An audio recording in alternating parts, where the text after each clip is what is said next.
All right. This one I'm going to talk about. So this is going to be a new podcast. It's about ADHD and, in general, mental health, and how I believe mental health or mental illness is a man-made concept with man-made solutions. No, hold on. No, let me rephrase that. What I mean to say is mental illness is a man-made problem, and its cure is also up to us. It's not about medications. It's not about those medications, the old generation medications that are all about, that give more side effects than actual effects. And it's also not about this new generation of psychedelics that, mind-altering stuff. I really don't believe that. I've listened to some podcasts, and as soon as I heard it, I'm like, no. This is about getting you detached from reality again. And that is not the way to go. I'm sorry, it's really not. Because I used to think I suffered from depression, from anxiety, from ADHD, autism. But I'm starting to realize depression and anxiety are caused by other people. When I started putting up strong boundaries and started investing into self-care, depression gone, anxiety gone. And about ADHD, autism, I haven't quite figured out. Autism, I think, is about. Autism is a defense mechanism. It's a protective thing, I believe. And it's also a sign of high intelligence. It's about getting away from other people and their voices. That's what I think. That's my opinion. ADHD, I believe, is a superpower. And I'm not the first person to think that. Go read Rick Riordan's Percy Jackson series, or watch his the Netflix series. I only watched one episode of it, so I can't tell you if it's actually fully aligned with the books. But in the books, ADHD is a sign of your battle reflexes. And that is so true, because you know what, it's again a man-made problem. Think about, let me put my idea forward. So think back to when we were all sorry,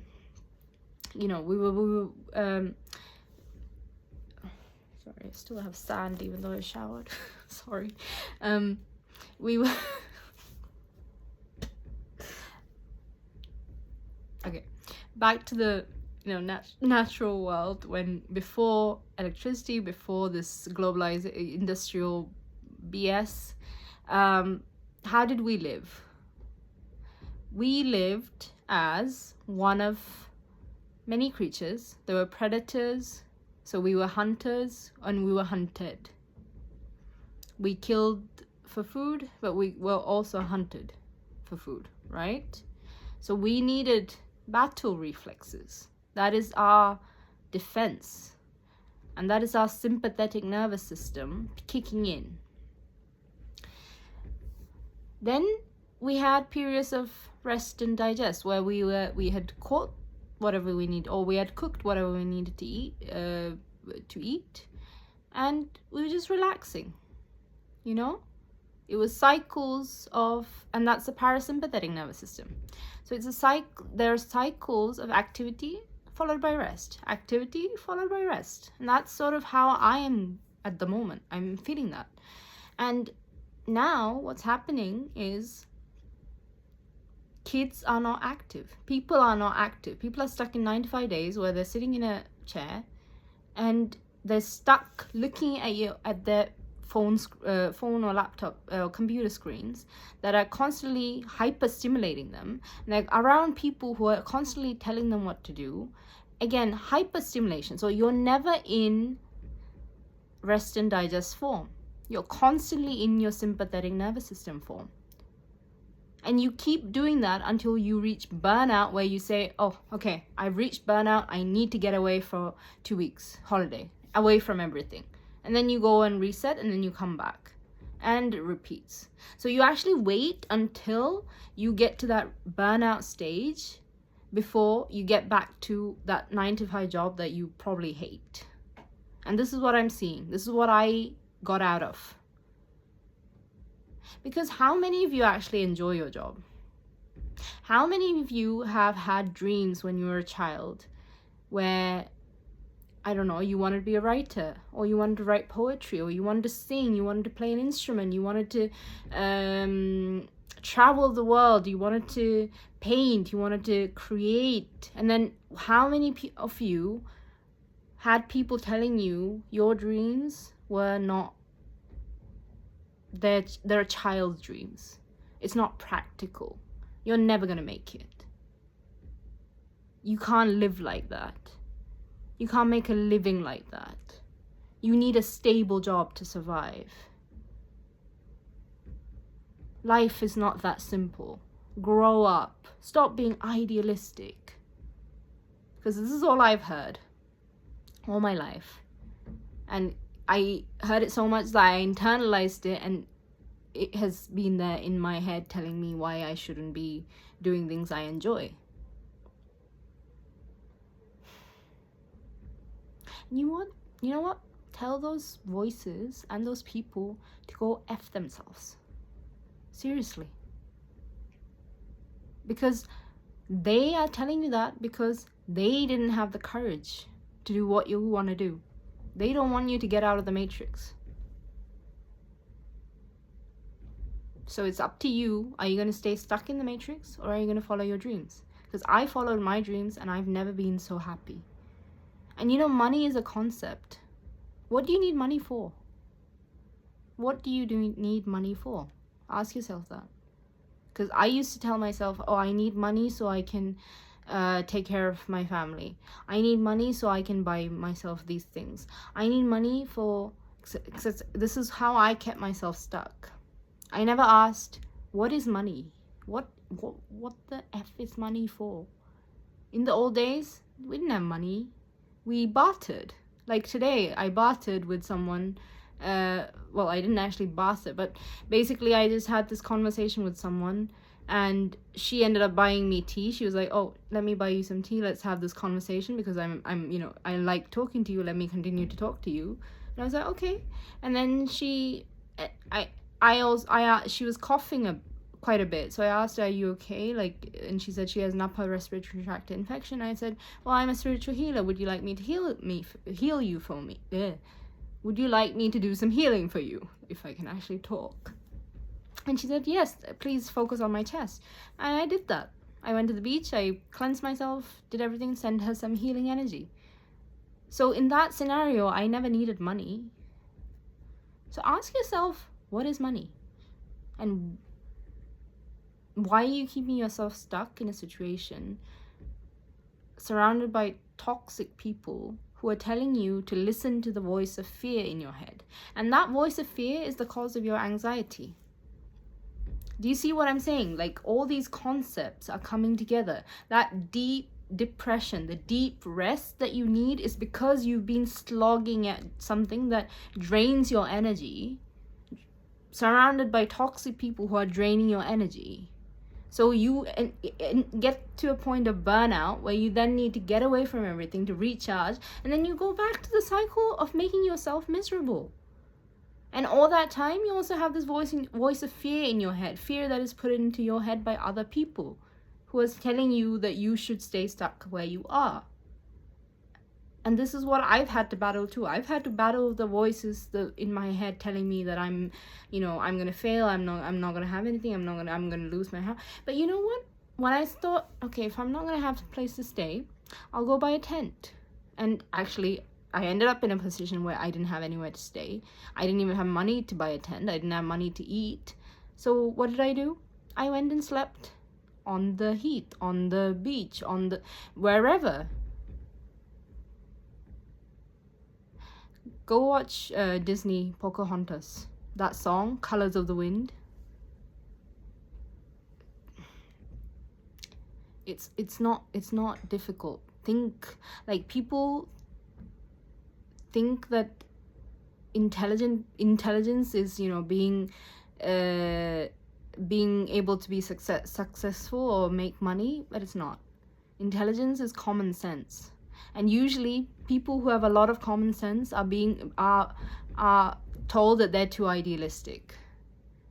Don't listen to them. Just yesterday someone called me idealistic, and I told him, well, this is who I am. I'm gonna be he's like, oh, don't be don't share your idealistic comment. I was like, fuck off. This is me. I'm not forcing you to be my friend. If you don't want my company, please leave. I'm not forcing you to be my friend. This is me. Accept me as I am, or get out of my space. Okay? Don't let people tell you what to do, not even me. I'm just sharing my story in the hopes that it can help people. And if you don't like what I'm saying, that's fine. Go watch. There are so many millions of videos out there. Go watch those. I don't care. Because I'm not doing this for my benefit. I'm doing it for other people who I believe may be struggling with the same problems that I am. And those are the people that I'm speaking for. Because if I had a choice, I would just leave behind social media altogether, because it just drains me and it blocks my creativity. But I come back and do this because I want to help those people who are struggling, and I know they are there. People who are stuck in toxic narcissistic situations. I think I've sanded my eye, sorry. It's fine.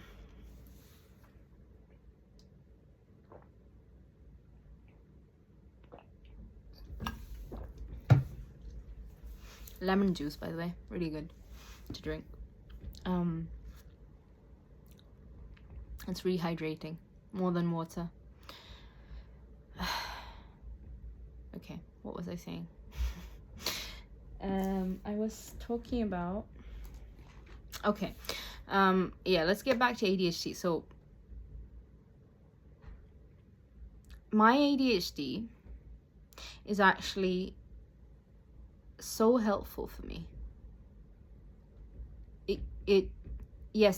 I do find it distracting, but the thing is, that's because I bubble with ideas, and then I'm like, oh, what do I do now? And that at that time, if you're feeling like that overwhelmed feeling, that is a sign that you should just sit and come back to yourself.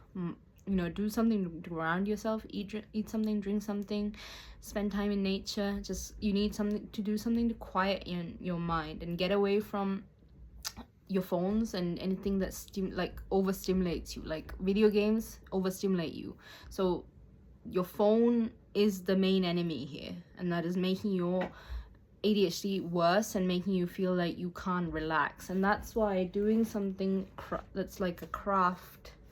And also, let me just show you this again, what I did on my iPad cover. Doing something like this, it just quietens your mind. It really does. That's what I do. Like, I started making this when I felt overwhelmed and I felt like I need to just relax. And doing this, my mind just went, I'm just happy. I'm in the moment. That's why I want to run some workshops to get kids and even adults, just to do something similar. It's fun.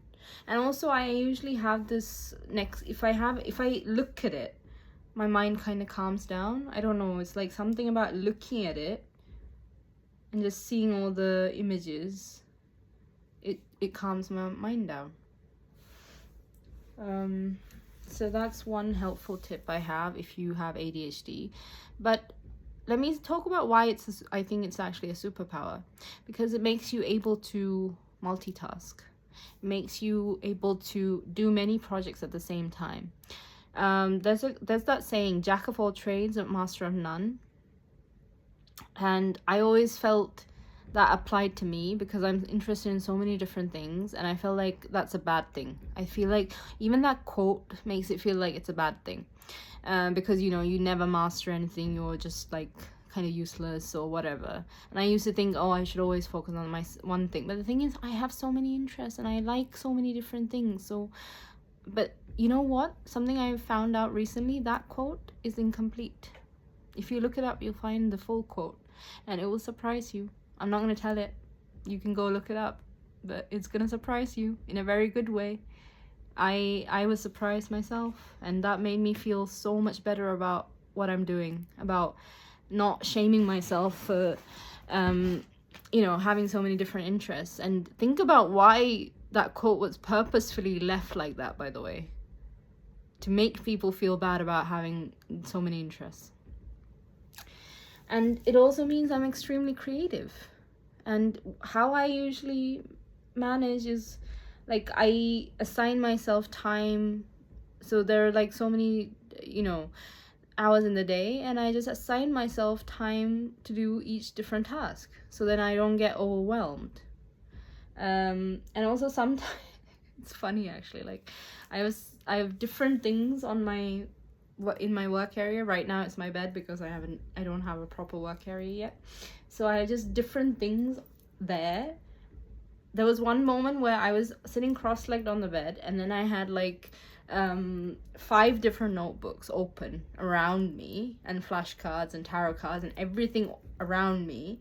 And one was for songwriting, one was for my poetry, one was for I don't know, spiritual stuff. I can't remember. So each different note was a different thing. One was a journal, and I was like writing down a little bit in one, and then I'd get distracted and I would start writing down something else, and it works for me. Even though it's so random, so scattered, it works. It makes me happy, and I actually do make progress on everything, even though it's all scattered. So work with your ADHD. Instead of thinking of it as a problem that needs to be treated, see it as a superpower. Work with it. Because people are meant to be creative. People are not meant to sit in front of a TV, like a television. Why am I keep saying TV, television? I'm trying to talk about, maybe it's a message there to stop watching so much television. I don't know. Because that, again, it's going to overstimulate your brain. It's not going to let you, because of the images and the flash. Don't. I have stopped. Even like sometimes I'm led to watch Disney movies because it gives me messages. But the thing is, like, I can't. I'm like, when I watch it, my brain just gets overwhelmed. So what I usually do, if I need to watch something, I have it on. I'm listening, like giving it some attention, but I'm doing something else creative at the same time, like with a book and paper and actual things that don't overstimulate me. And then when I hear something that gets my attention, like with the Snow White thing, I was like, oh shit, okay, this is what I need to pay attention to. This is why I was intuitively led to watch this, because of this scene. And then I was like, okay, let me rewind it so I can actually listen. So I've actually always been like that. I never am able to watch something fully. I have to be doing something else at the same time. Even in lectures, I am more focused if I'm doing something at the same time. And that's why kids in schools get so many issues, but that's because they actually cannot focus when they're just sitting still. And that is something that on a systemic level needs to change. Like, you can't teach everyone in the same way. Kids with ADHD have certain gifts. Then it's not a problem, it's not a disability. They have gifts. Their brain works in a slightly divergent way. They're neurodivergent. Their neurons, their brain structure is slightly different. That is not a bad thing. That is a very, very good thing. It means they're actually superheroes. So stop giving them medication to treat it. And that leads me to something else. Kids need activity, physical activity. Actually, everyone needs physical activity, but how you let them play. Stop being so bloody overprotective. I'm sorry. I'm just like, I've seen so many parents who are so overprotective, they don't let their kids play. I know the world is scary, but your child needs to play. It needs to run around. They have a lot of energy. They need to disperse that energy. They need to be moving around. Don't give them an iPad or a mobile phone as a pacifier, or the TV as a pacifier. Stop sitting on your butt with your phone and then like saying, oh, come here, don't play, don't do this, don't do that. Get out there, play with them, get yourself to be active with them. This is something I've been seeing on the beach, that some very good parents who are actually playing games with their children, getting them active, you know, being a child yourself, embracing that inner child. Stop like kind of, I don't know, just if you're worried about their safety, do it with them.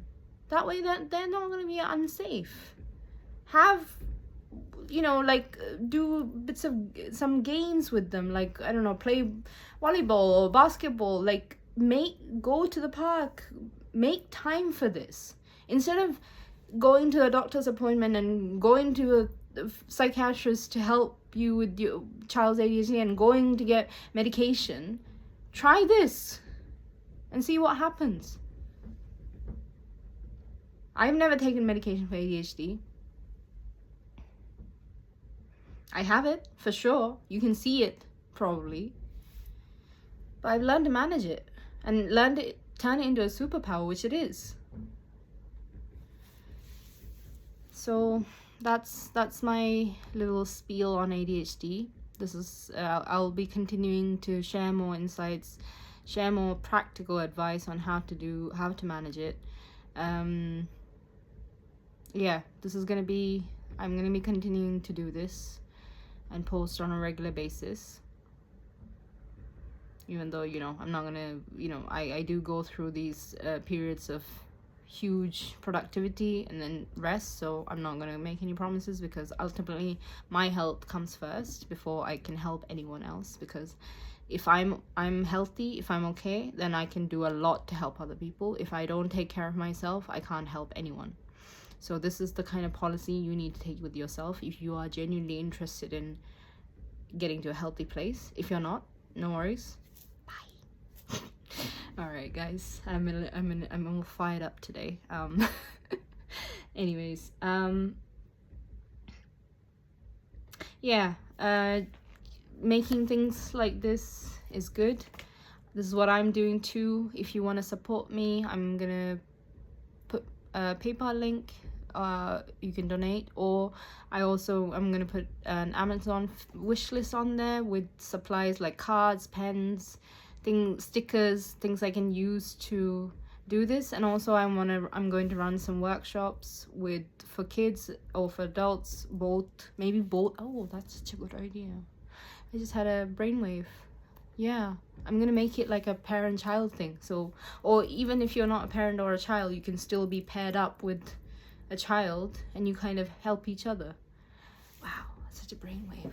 Okay, guys, I'm excited now. Okay, so I need to buy supplies for those. So if you can, please help me out. And also, do the same thing. If you have some time and you have some energy, do the same thing wherever you live. Find your local community and, you know, get some stickers, get some card paper, get some kids and their parents involved in this.